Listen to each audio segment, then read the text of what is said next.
Chapter 22. Dina was so terrified she couldn't move or think, and then Jade let out an ear-splitting scream. Mr. Farbison stepped back in surprise, and Jade rushed out of the closet, pushing past him. She sprinted across the room, but he was faster and blocked the door with his body. Dina peeked out of the closet to see Jade standing behind Mr. Farbison's desk, her cheeks flushed and her eyes bright with excitement and fear. "Let us go," Jade said. "We know everything about you." "I doubt that," he said, not seeming worried at all. He crossed his arms and continued to lean against the doorframe. "We know you're a liar," Jade went on. "We know you murdered your wife." Farbison's eyes narrowed, but then his face relaxed again. "You shouldn't make nasty accusations like that," he said. "Especially not when I just caught you breaking into my house. For the second time." "I warn you," Jade went on. "You'd better let us go, or—" "Or what?" Mr. Farbison said nastily. Dina helplessly continued to watch, admiring her friend for standing up to Mr. Farbison. But she could see Jade had run out of threats. Quick as a cat, Mr. Farbison grabbed Jade by the wrist. "Let me go!" she screamed. She picked up an ashtray with her free hand and swung it at Mr. Farbison. But it slipped harmlessly from her fingers and shattered to the floor. Mr. Farbison grabbed her other wrist and she screamed again. "So, you like to play rough, do you?" he said. Frantically, Dina searched for anything or any way to help her friend. "Let her go!" she yelled. She threw her flashlight at Mr. Farbison, catching him on a shoulder, but he only grunted and he held on more tightly to Jade. Jade tried to scratch and bite Mr. Farbison, but he easily held her off. Suddenly tiring of her, he shook her. "All right," he said. "Enough playing around. It's time to teach you girls a lesson." He slammed Jade hard against the desk. She gasped and screamed again. "Run, Dina! Get help!" Dina didn't want to leave Jade, but there was no way she could fight Mr. Farbison. She fled from the room and down the stairs. Behind her, she could hear Jade and Mr. Farbison continuing to struggle. At the foot of the stairs, she paused a moment, deciding, where could she go for help? The nearby houses all seemed to be deserted. Then her eye fell on the phone. Better to call the cops from here, she thought. She picked up the phone, started to dial, and got nothing but dead air. Too late, she remembered that the phone was out. This all started with a phone call, she thought, and it might end, because she couldn't make one. At a heavy footstep, she turned to find Mr. Farbison standing right behind her. "Phoning for pizza?" he asked. Dina stared at him, her heart pounding in her throat. "Where's Jade?" she asked, backing away. "Taking a little nap, you might say," said Mr. Farbison. "And I'm sure she'd just love for you to keep her company." Dina backed up slowly, then, on an impulse, spun around and sprinted toward the kitchen. But Mr. Farbison was right behind her. Desperately, she reached out for something, anything to use as a weapon. Her hand closed on the handle of an iron frying pan, and she gripped it tightly. Mr. Farbison, his big body in silhouette because of the light behind him, lumbered slowly toward her, his hands outstretched like those of a movie monster. This is a nightmare, Dina thought. This can't be happening to me. But she wasn't dreaming, and Mr. Farbison proved it the next instant when he lunged at her. With a little shriek, she swung the pan as hard as she could and felt it connect. He let out a bellow of rage, then grabbed the other end of the pan and began to twist. The rough metal cut her fingers, and she had to let go. Mr. Farbison reached out, grasped her shoulders, and picked her up as easily as if she'd been a doll. "You little idiot. You cut my hand with that frying pan," he said. "Who would have thought two girls could cause me so much trouble?" Dina struggled, but it was no use. She had started to cry and tried to stop, but couldn't. He carried her into the living room and set her down at the bottom of the stairs, closing his hand on her arm like a vice. "Come on," he said. "I don't care if I break your arm." He started up the stairs, half leading and half dragging her. She had to walk fast to keep her arm from being pulled out of its socket. In the hall upstairs, he stopped in front of the first door she and Jade had opened, the one to the bedroom. He reached in his pocket, searching for a key. The door wasn't locked before, Dina remembered. Was Jade in there? She didn't have time to think about it, because just for a moment, he let her go while he unlocked the door. Dina knew this was her last chance. She began to run down the hall, but Mr. Farbison was fast for such a big man, and he tackled her, throwing her to the floor on her back. She fought as hard as she could, struggling desperately. She heard a ripping noise as Mr. Farbison tore her poncho up the middle and pulled it down so her arms were trapped at her sides. Chapter 23. I'm totally trapped, Dina thought. What is he going to do to me now? "Hey, what's this?" he said. The torn poncho revealed a letter in her waistband. He snatched it out, and his face grew even angrier. "So," he said, "this is what you are after." Quickly, he pulled Dina to her feet and pushed her into the bedroom. Then he followed her in, slammed the door, and stood still for a moment, breathing hard. Dina had fallen against one of the bureaus. She pulled herself to a sitting position, then looked around. Jade was lying crumpled at the foot of the bed. "Jade!" she cried in horror. The still form didn't move. Jade! This time Dina screamed it. You've killed my friend! She yelled at Mr. Farberson. She was so frightened and angry she could hardly breathe. She's just knocked out, he said. I wouldn't be surprised if she's playing possum. I didn't hit her hard enough to kill her. Not yet.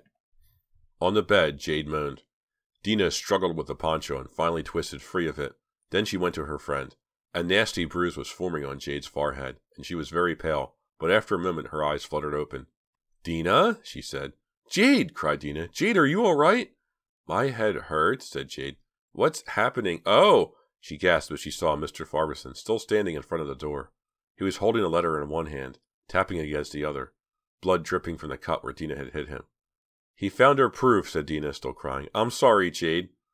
What I found was a letter that belongs to me, said Mr. Farberson. Something you girls were trying to steal. I've half a mind to turn you girls over to the police. For a moment, Dina felt a surge of hope. Maybe he wasn't going to do anything terrible to them. Maybe he would just turn them over to the police. At least then they'd be safe. Tell me what you think you know, girls, Farberson said. We don't know anything, Dina said quickly. Oh, is that so? Farberson said, his eyes narrowing. Hey, I'm not playing games here. Tell me what you think you know. He took a step toward them. I don't mind hurting you to get the answer. You know already, said Dina, angry again. She felt that Mr. Farberson was playing with them the way a cat plays with a mouse. You murdered your wife for her money and tried to make it look like a burglary. For a moment, Farberson didn't speak. Then he straightened as if he'd made a decision. Well, you girls are real smart, he said. Too smart for your own good. I've got to take care of myself now. What do you mean? Whispered Jade. I mean you were right about everything, he said. Maybe I killed Edna. Dina felt cold all over. He wouldn't be confessing if he was going to let her and Jade go. The only thing she could think to do was keep him talking, to buy time somehow. You killed her and convinced the police it was Chuck, she asked. A strange smile formed on Farberson's face. When you three kids showed up that night, it was like pennies from heaven. You bought me even more time. Time to do what I had to do and get away. I'm grateful to you, if you want to know. You still can get away, Dina said quickly. Jade and I won't say anything to anyone until after your plane leaves tomorrow. Nice try, said Farberson. I thought about it. Thought about just leaving you locked up here till it's time to go. But you know too much. I can't take a chance on your stopping me. Wait, said Dina. What about... It was too late. Mr. Farberson had backed out the door. Don't go away now, he said, grinning nastily. He slammed the door, and Dina heard the key turning in the lock. His footsteps faded down the hall. Chapter 24. Dina ran to the door and tried to open it, just in case, but the knob wouldn't turn. Come on, she said to Jade. We've got to get out of here. But how? Said Jade. That way, Dina pointed to the window. Remember when I tried to shut the window before, and a branch was in the way? That big old tree is really close to the house, maybe only a couple of feet away. Are you saying we should climb down? Asked Jade. We don't have a choice. JD's going to kill us. She lifted the window latch and began to push, but the window was stuck. Hurry, Dina, said Jade. He's coming back. Now Dina could hear Mr. Farberson's footsteps on the stairs, too. Why did I ever want to shut this window? Dina moaned. She pushed as hard as she could, but nothing happened. We've got to slow him down, said Jade breathlessly. Come help me. Dina watched as Jade pushed against a heavy chest of drawers. She ran to help her friend. With both girls pushing as hard as they could, the heavy object began to move slowly across the floor. Outside the door, the sound of Mr. Farberson's approaching footsteps echoed.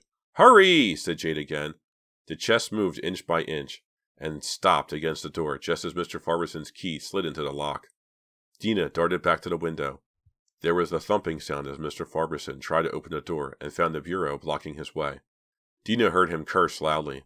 Then there was a tremendous thud as Mr. Farberson threw himself against the door. The chest moved an inch or two. The door was open far enough now for Mr. Farberson to stick his arm through. You can't keep me out, he said from the other side of the door. And he began to laugh. A chilling laugh. With renewed desperation, both girls pushed on the window again, and this time it sprang open. Dina looked out. 4 feet below the window was a limb thick enough to hold both girls.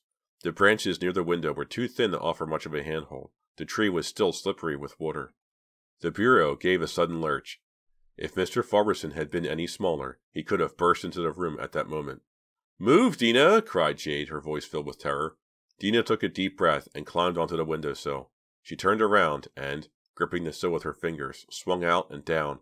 With a relief, she felt her feet touch the limb below, and she let go of the windowsill, sagging against the trunk. Gratefully, she wrapped one arm around the rough bark and held the other out to Jade. Seconds after Jade joined Dina on the tree, Mr. Farberson appeared in the window. "You won't get away," he snarled, and he immediately disappeared. "He's coming outside," Jade whispered. "Quick, climb down." Dina looked down and realized they were much higher up than she had thought. The next branch was just beyond her reach. Why didn't I ever learn gymnastics, she asked herself. "I can't," she told Jade. "It's slippery and too far." "I'm taller," said Jade. "I'll try. Then if he— Oh!" Her eyes grew wide with a new fear. In the light from the kitchen window, both girls could see Mr. Farberson walking toward the tree. He was holding something long and bulky, and when he got closer, Dina realized it was a chainsaw. "He can't use a chainsaw at night," Dina said in disbelief. "He'll wake everyone on Fear Street. Is he crazy?" "Yes," whispered Jade. "Yes, he is. I mean, he's gone over the edge. Just look at his eyes." Dina squinted down and saw what Jade meant. Mr. Farberson's face still looked mean and angry, but now there was something else there, a wildness that revealed he was out of control. The whites of his eyes were huge in the dim light. Once again, he let out a terrifying laugh. Dina shivered. Somehow, this new Mr. Farberson was even scarier than the man who'd been threatening them. He started to rev up the saw. Just before the deafening roar blotted out all other sound, Dina thought she heard a high-pitched wail. The tree began to vibrate as Mr. Farberson cut into it with the power saw. Dina and Jade held onto the trunk as tightly as they could to keep from being shaken off and into the whirling blades of the chainsaw. "He'll saw right through it in no time," Dina cried, almost slipping off the branch. "We're going to fall," Jade said, looking down. Down below, Farberson pulled back the saw, revved it up again, and, glaring up at the girls, returned the blade to the tree. The saw made a deafening grinding sound as it ate deeper into the tree. Sawdust and wood chips flew all around. Dina heard a cracking sound. "We're going down!" she cried. Chapter 25. Suddenly, Jade grabbed Dina's arm. "Look!" she mouthed the word. Dina turned her head. There, in the distance, coming from the direction of the mill road, was the most beautiful sight she'd ever seen. The flashing red lights of police cars. Another cracking sound. The tree began to tilt. Help was on the way, but would it arrive in time? In the next instant, everything seemed to happen at once. The tree tilted even farther. Dina closed her eyes and held tightly to the trunk, expecting each moment to be her last. Then suddenly, the yard filled with an eerie, flashing glow as police cars pulled up to the house. A police officer ran across the lawn, his gun out in front of him. With relief, Dina recognized Detective Fraser. His gun flashed once, then twice more. Mr. Farberson stood stock still, then jerked backward and fell, the chainsaw still roaring in his hands. Quickly, the detective ran to Farberson and shut the machine off. The relief from the noise and vibration was startling. In the sudden silence, Dina wondered for a moment if she had gone deaf. "You girls okay?" Detective Monroe was under the tree, peering up at them. Behind him, Detective Fraser and a uniformed policeman were bent over Mr. Farberson. "Try not to move," Monroe said. "I'll get a ladder." Dina was so relieved she felt weak all over. She looked at Jade and could see she felt the same way. Both girls were crying tears of relief, and it was only when the tree swayed again that Dina realized they were still in trouble. The yard was now filled with the voices of shouting men, the sounds of motors running and radios squawking. Through the dense leaves, Dina could see someone speaking into a walkie-talkie, and behind him, could it be? Her father and Chuck! Detective Monroe had arrived with a tall stepladder, and he climbed it while a uniformed policeman held it steady. He reached out for Dina first. Gratefully, she put her arms around his neck and relaxed as he carried her down the ladder. A minute later, he returned with Jade. Just as he was setting her on the ground, someone shouted, "Look out!" Slowly at first, then more quickly, the tree toppled to the ground, its long branches smashing into the ground floor windows in the back of Mr. Farberson's house. Dina looked at it for a moment, her heart thudding in her chest. And then she passed out. Chapter 26. When Dina woke up a few minutes later, she was lying on someone's coat on Mr. Farberson's porch. Next to her, Jade was sitting cross-legged, holding a cloth to her forehead, and next to her, Chuck was hunkered down, gazing at Jade with a tender smile.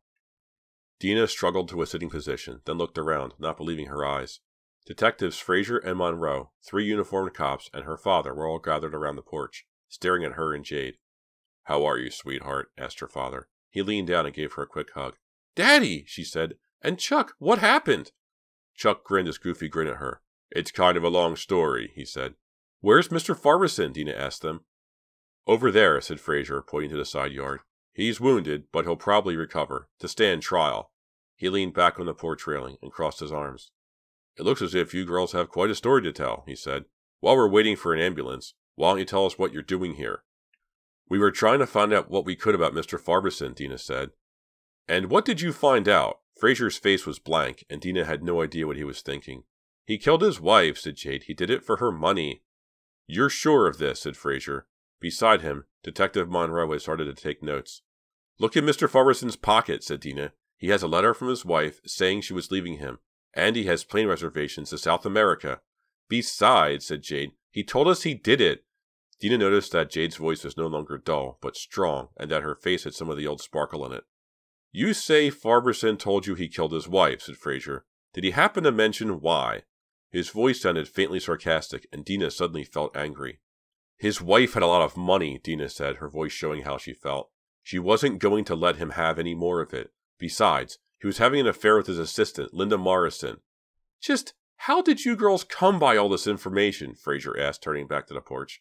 We looked for it, said Jade, sounding bitter. We went to where Mr. Farberson worked, and to Mrs. Morrison's house, and then we came here. You took an awful chance, said Fraser. Don't you think that was a job for the police? Of course it was, said Dina, but you wouldn't listen to anything we said. We knew Chuck was innocent, and we knew his only hope was for us to find out the truth. To Dina's surprise, Fraser smiled. I guess I should tell you, Farberson has been our #1 suspect for some time, he said.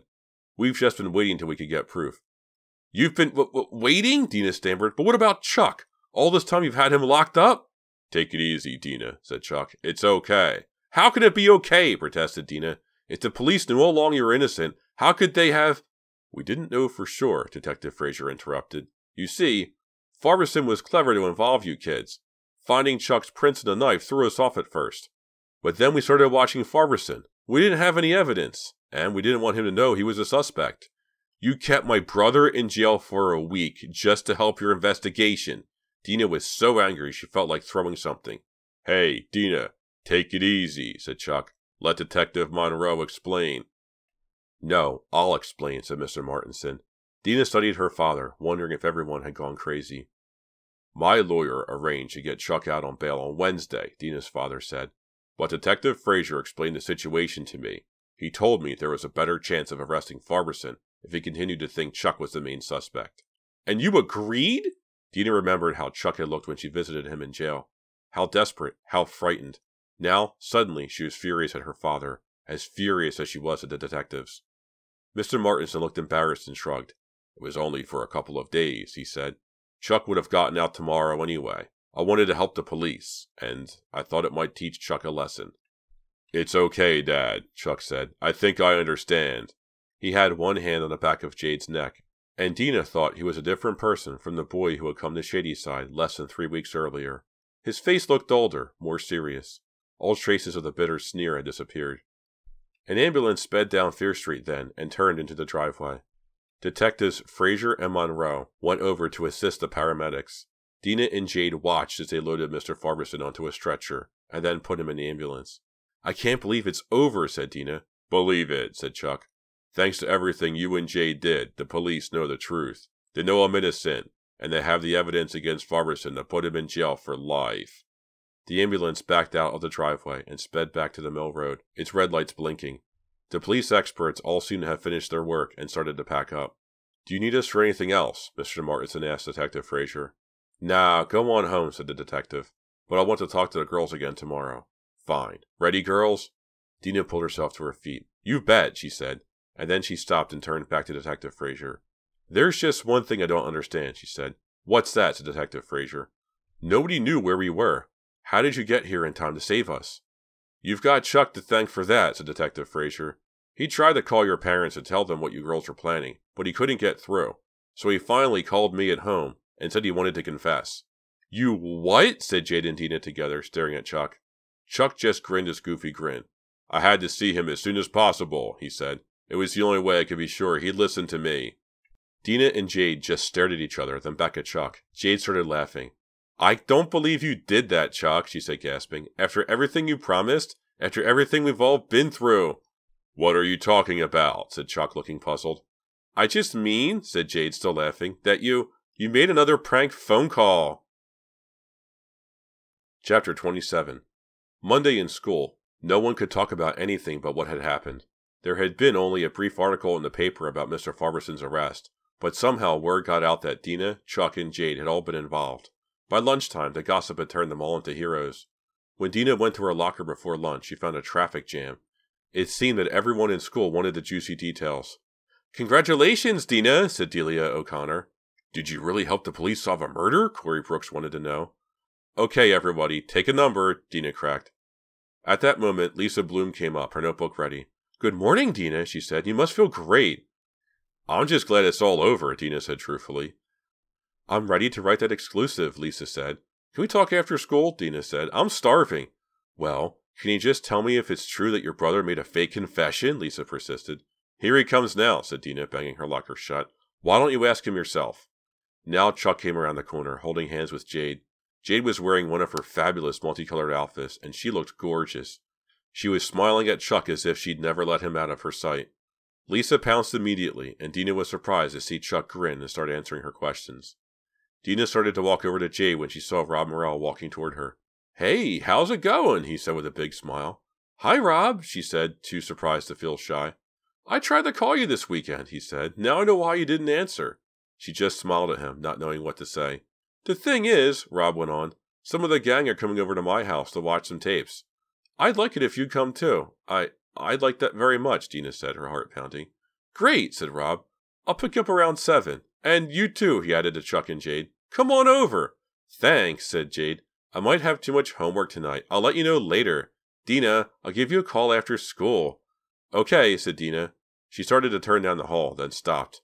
On second thought, she told Jade, "I think I've had it with telephones for a while. Maybe you should just send me a postcard." This concludes Nightfall Audiobooks' production of The Wrong Number by R.L. Stine, a Fear Street novel, Book 5. Thank you for listening to a Nightfall Audiobooks production of The Wrong Number by R.L. Stine, a Fear Street novel, Book 5. This book was a lot of fun to read. I read this when I was a kid.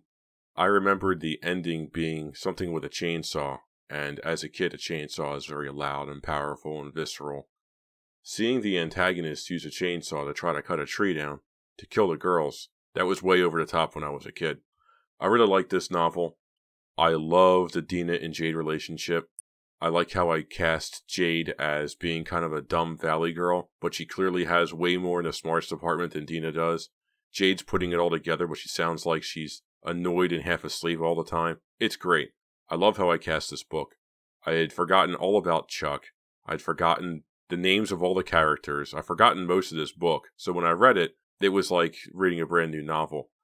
I especially liked Dina and Jade's banter when they were in the dumpster. And what a cool misdirect. You spend like 4 or 5 chapters on this stupid box that the love interest gives to Mr. Farberson, and then it's a dead cat the whole time. It's gross and stuff, but it's totally within R.L. Stine's character to throw a loop like that, and you spend a quarter of the book dealing with something that has no consequence. It doesn't mean a whole lot. Anyway, to wrap up, for a studio update, my studio is largely finished. Any more improvements will be extremely minor and not worth mentioning. Decorations, lighting, that kind of thing. Thank you very much for listening, and if you want to get in touch with me, I am available on Twitter at Nightfall Audio, by email, nightfallaudiobooks@gmail.com, and I'm on YouTube, Nightfall Audiobooks. Send me a like, a subscribe, send me a comment. I enjoy reading your comments, so send more my way.